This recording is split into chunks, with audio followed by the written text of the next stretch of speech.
নমস্কার বন্ধুরা, রূপার রান্নাঘরে আপনাদের অনেক অনেক স্বাগত। বন্ধুরা, আজকে আমি একটি দারুণ স্বাদের রেসিপি নিয়ে চলে এসেছি। আশা করি আপনাদের ভালো লাগবে এবং প্রথম থেকে শেষ পর্যন্ত আমার সাথে থাকবেন। আপনারা তো দেখে বুঝতেই পারছেন আমি কোন রেসিপি নিয়ে চলে এসেছি। হ্যাঁ বন্ধুরা, আমি তালের চুষি পিঠে রেসিপি নিয়ে চলে এসেছি।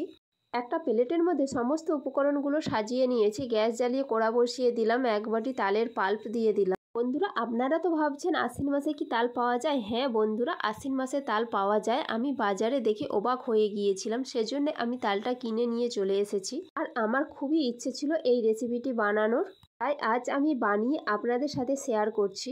তালের পাল্পের ওপর পরিমাণ মতো লবণ দিয়ে দিলাম। খুন্তি দিয়ে নেড়েচেড়ে বেশ কিছুক্ষণ তালের পাল্পটা ফুটিয়ে নিলাম। এরপর ফুটনো তালের পাল্পের ওপর হাফ বাটি নারকেল কুড়ো দিয়ে দিলাম। খুন্তি দিয়ে নেড়েচেড়ে খুব সুন্দর করে মিক্স করে নিলাম। আজকে আমার চ্যানেলে যারা নতুন বন্ধু আছেন অবশ্যই চ্যানেলটি সাবস্ক্রাইব করে লাইক করে দেবেন আর বন্ধুদের সাথে একটি শেয়ার করে নেবেন।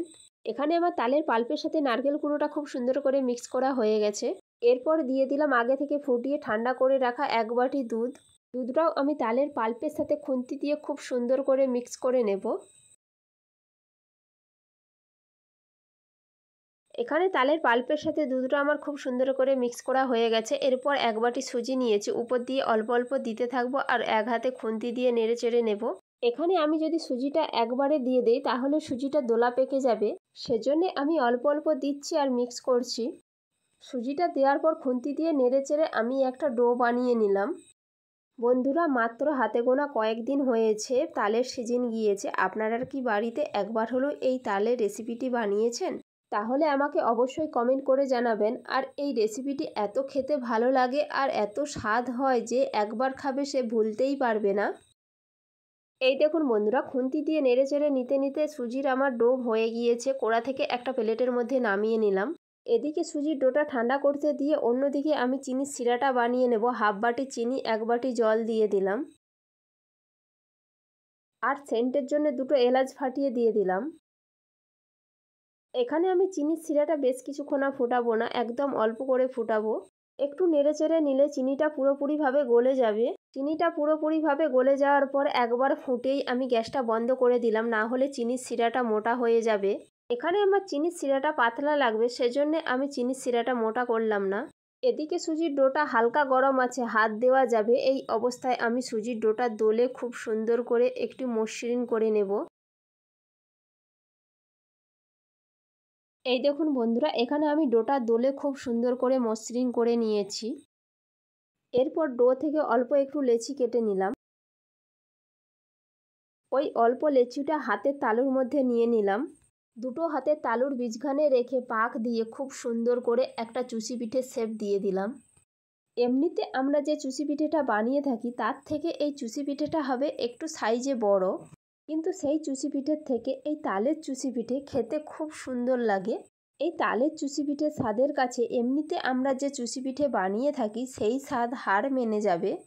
আপনারাও যদি বাজারে এই সময় কোনো রকম পাকা তাল দেখতে পান অবশ্যই একটা নিয়ে এসে এই চুষি পিঠে রেসিপিটি একবার হলেও ট্রাই করবেন। খুবই সুন্দর লাগে আর স্বাদ দুর্দান্ত হয়। এমনকি তালের সিজনে অনেকে তালসত্ত্ব দিয়ে থাকে, ওই তালসত্ত্বকে গরম জলে ভিজিয়ে এই রেসিপিটি বানাতে পারেন। এই দেখুন বন্ধুরা, ওই একই রকমভাবে দুটো হাতের তালুর বীজখানে রেখে পাক দিয়ে আমি কয়েকটা চুষি পিঠে বানিয়ে নিয়েছি। ওই একই রকমভাবে বাকি পিঠেগুলো আমি এখানে বানিয়ে নেব।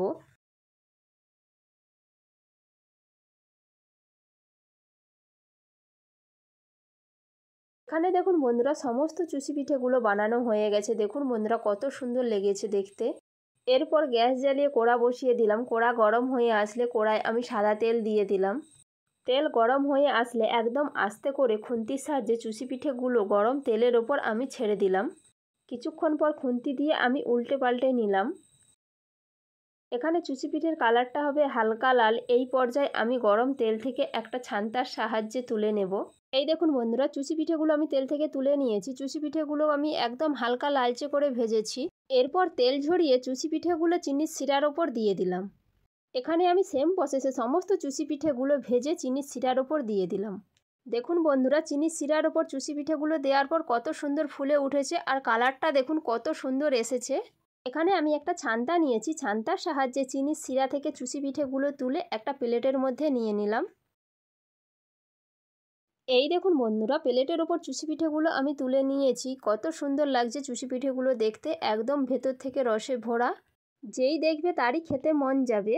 চুষি পিঠেগুলো একদম নরম তুলতুলে, ভেতর থেকে রসে ভরা, খেতে অসাধারণ লেগেছে। যে কোনো মিষ্টিকে হার মানিয়ে দেবে এর স্বাদ।